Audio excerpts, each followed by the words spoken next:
Welcome to my channel. As equality is the basic pillar of Indian constitution and Indian democracy and any democracy, Indian women have been fighting for a long time for getting equality rights in the share of ancestral property.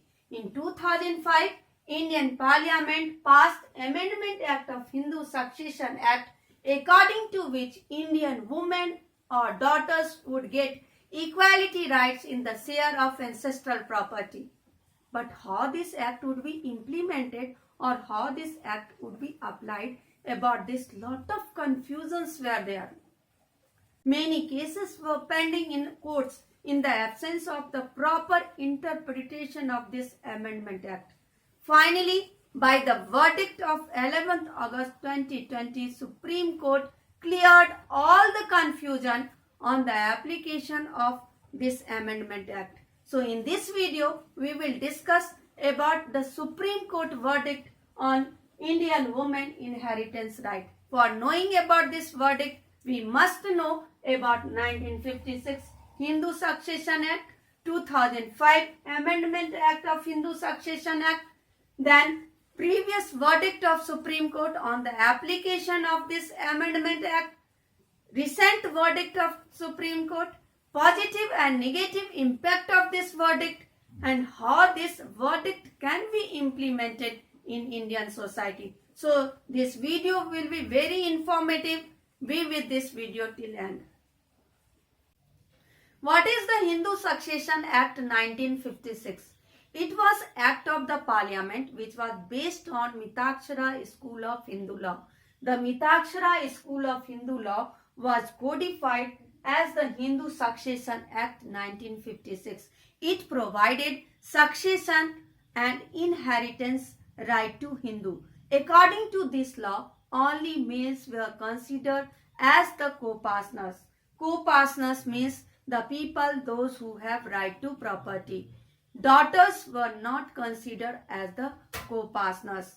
If any person dies without making will, then the property would be distributed among the three generations of male descendant, from father to son, then grandson, then great grandson.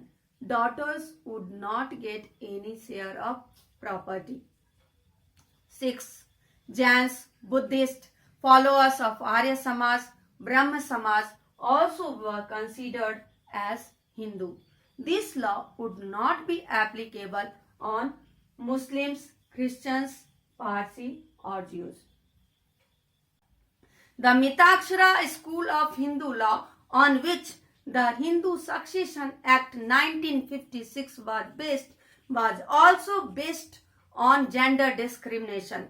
So Government of India wanted to alleviate this gender discrimination and also wanted to establish the gender equality for providing the real democracy in India.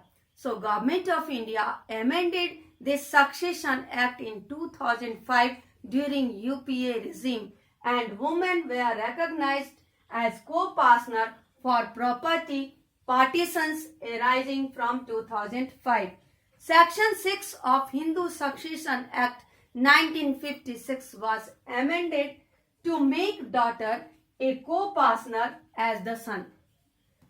It also gave same rights and liabilities to daughter as the son. This Amendment Act came into effect on 9th September 2005. This law applies to ancestral property and to intestate succession in personal property, where succession happens as per law and not through a bill. Prior to this, 174th Law Commission report also recommended this kind of reform in succession law. Many states also wanted to establish the gender equality in their concerned states. That's why they made their own legislations on the succession. For instance, Kerala in 1975, Andhra Pradesh in 1986, Tamil Nadu in 1989, Maharashtra and Karnataka in 1994 abolished the Hindu family succession system through their own legislations on succession. Although Parliament of India granted the equality right to all Indian daughters to get the equal share in ancestral property by amending the Hindu Succession Act 1956 in 2005. The biggest question or problem arose in the application of this Amendment Act, whether this act is retrospective or not. Fathers should alive on the date of enactment of this act or not. Daughters should born before 2005 or not. Supreme Court also gave the contradictory verdicts on the application of this Amendment Act. The first verdict of Supreme Court came in 2015 in Prakash versus Phulvati case by the two benches judges of Supreme Court, Justice Anil Dabe and Justice A.K. Goyal, headed by Justice Anil Dabe. In this judgment, Supreme Court said the benefit of the 2005 Act could be granted only to living daughters to living co-partners. Means on September 9, 2005, fathers should alive, then only daughters would get the equality right in the equal share of the ancestral property. Then the second verdict came in February 2018 in Dhanama versus Amar case by the two benches judges of Supreme Court, Justice A.K. Sikri and Justice Ashok Bhushan, headed by Justice A.K. Sikri. According to this judgment, if father died in 2001, then also daughters would eligible to get the equality right in the share of ancestral property. This judgment was totally contradictory from the previous judgment. Again, Supreme Court gave the verdict in April 2018 in Magamam versus T.B. Raju case by the two benches judges of Supreme Court, Justice R.K. Agrawal and Justice A.M. Sapre. They reiterated the judgment of 2015 that father should alive on the date of enactment of this Amendment Act, then only daughter would get the equal share in the ancestral property.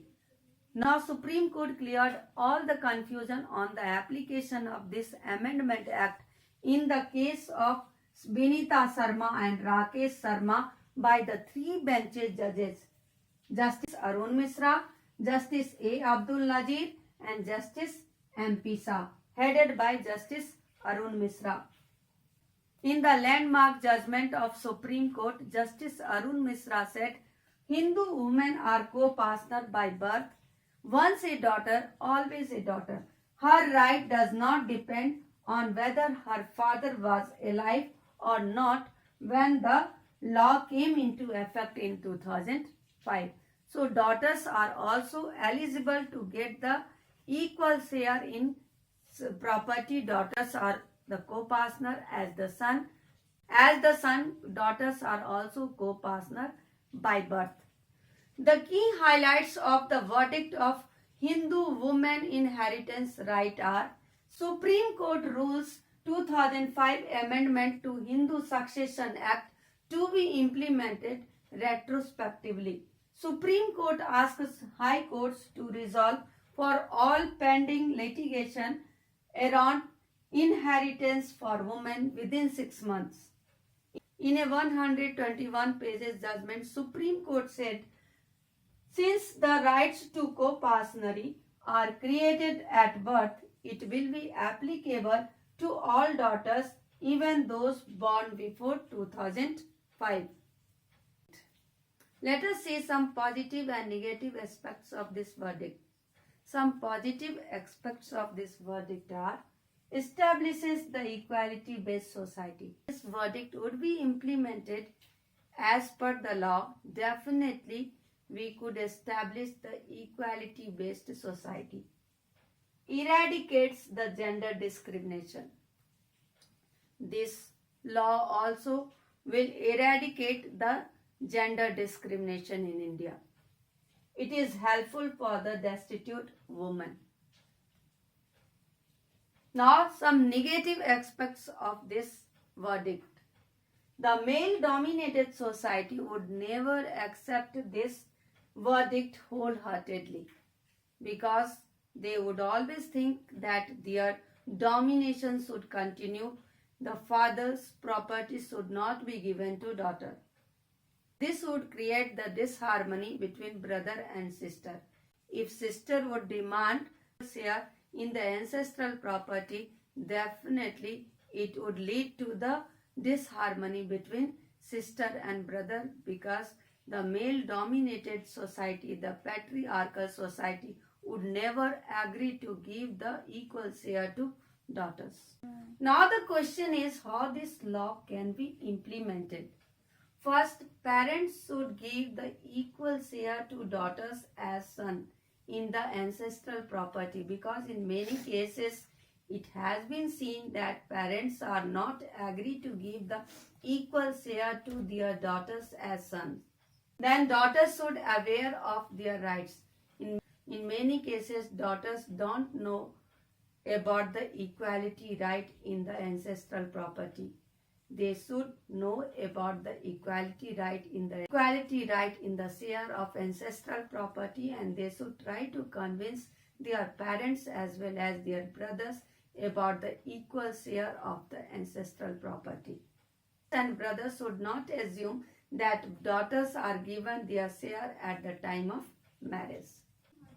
In a conclusion, this verdict have three strong points. Once a daughter, always a daughter. Daughter is co-partner by the birth. It would not be assumed that daughter was given her share at the time of marriage. Through the Hindu Succession Act 1956, only males were given the co-partnery right. After 2005 Amendment Act, women or daughters also were given the co-partnery right in the ancestral property. But it was not clear after 2005 or before 2005 father should alive or not. But now, after the judgment of 11th August 2020, everything is clear that daughters are given the co-partnery right by the birth. It is not necessary that father should alive at the time of the enactment of this Amendment Act. Thank you for watching my video. Subscribe my channel for getting more such video.